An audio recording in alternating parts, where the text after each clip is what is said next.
먼저 지능의 개념과 지능에 영향을 미치는 요인에 대해서 살펴보도록 하겠습니다. 먼저 지능에 대한 개념이나 지능을 구성하는 요소들은 이제 학자들마다 굉장히 다른 견해를 가지고 있는데요.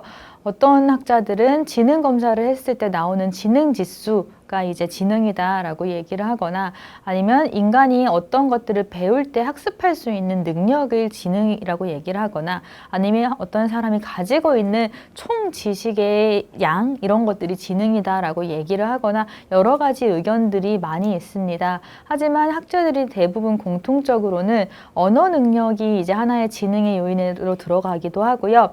이제 문제 해결, 어떤 문제가 발생했을 때 그것들을 얼마나 잘 해결할 수 있는 능력이 결국은 지능과 연결이 된다라고 얘기를 하고요. 또 하나는 어떠한 환경에 적응할 수 있는 능력이 이제 지능과 관련이 되어 있다라는, 이 언어 능력, 문제 해결 능력, 적응 능력을 이제 포함하는 것들이라는 것은 연구자들이 이제 동의를 하고 있는 부분입니다.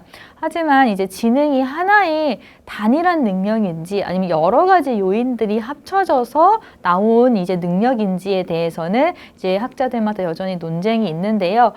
초기의 지능 검사 같은 경우는 전체적인 지능 한 가지가 있다라고 이제 보는 관점이 이제 우세했지만, 최근에는 지능이 하나의 요인으로만 이제 설정되어 있는 것들이 아니라 여러 가지 차원으로 구분될 수 있다라는 경향이 더 우세합니다. 그래서 이제 지능과 관련된 이론들을 이제 살펴보면요. 먼저 스피어만이라는 학자의 일반 요인 이론이라는 것이 있습니다. 이 학자는 우리의 지능이 일반 지능이라는 것과 특수 지능이라는 것으로 구분이 되어 있다라고 얘기를 하면서, 일반 지능이 더 이제 영향을 많이 미치는 요인이다라고 강조를 했는데요. 이 스피어만은 지능 검사를 했을 때 여러 가지 이제 문항들을 이제 사람들한테 물어보고 그 사람들의 대답을 이제 봤을 때 문항들 간의 상관이 높다라는 것을 발견을 했습니다. 이 말은 1번부터 10번까지 문항에서 점수를 잘 받은 사람들은 1번이든 2번이든 3번이든 다른 것들도 점수를 잘 받고, 1번에서 뭐 점수를 못 받은 사람들은 나머지 문항들에서도 점수를 못 받고, 한마디로 문항들 간의 관련성이 높은 것들을 발견을 하게 됐는데요. 이 말은 각 문항, 각 항목에 영향을 미치는 공통적인 기본 요인, 일반 요인, G 요인이라는 용어로 많이 불리는데요. 이러한 G 요인이 있기 때문에 어떤 문항들을 대답을 하더라도 잘하는 사람들은 계속 잘하고 낮은 사람들은 계속 낮다라고 이제 설명을 하게 되었습니다.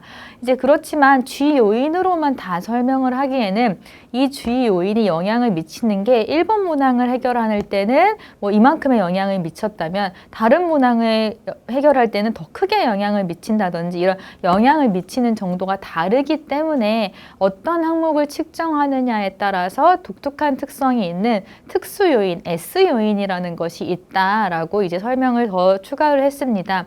스피어만은 그렇지만 이런 S 요인이라는 독특한 특성을 무시하는 것은 아니지만, G 요인이라는 이제 모든 지능의 모든 영역의 문항 항목에 적용이 가능한 G 요인이라는 것들을 더 강조를 했고요. 이 G 요인이 이제 나중에 추후에 인지적인 능력, 인지적인 수행을 예측할 수 있는 특성이 강하다라고 보기 때문에 이 G 요인을 더 중요시 여겼다라고 볼 수가 있습니다. 또 다른 이제 이론으로는 스턴버그라는 학자의 성공지능의 3원 이론이라는 것이 있는데요. 이 스턴버그는 지능을 크게 분석적 지능, 창의적 지능, 실제적인 지능으로 구분을 하고, 이 지능들이 서로 연결이 되어서 상호작용을 하는 것들이 이제 하나의 지능이다라고 설명을 했습니다. 각각에 대해서 조금 살펴보면요. 분석적 지능 같은 경우는 초기에는 구성적인 지능이라고 불렸는데요. 인지행동 기초가 되는 정보 처리 요소도, 우리가 앞에서 정보 처리라는 것들을 배우고 왔죠. 얼마나 정보를 효율적으로 처리할 수 있는, 주의를 기울일 수 있고 기억을 할 수 있고 이해를 할 수 있는지, 이런 정보 처리와 관련된 특성들이 하나의 이제 분석적인 지능이라고 이제 이야기를 했고요. 이런 것들은 이제 일반적으로 우리가 지능이 높다라고 불리는 개념이랑 이제 비슷한 것들이 이제 분석적 지능이라고 볼 수가 있고, 어떤 문제가 발생했을 때 이거를 어떻게 접근해서 어떻게 해결해야 되고, 이거 결과를 어떻게 평가를 해야 될지를 잘 분석을 해서 해결을 하는 것을 이제 이 지능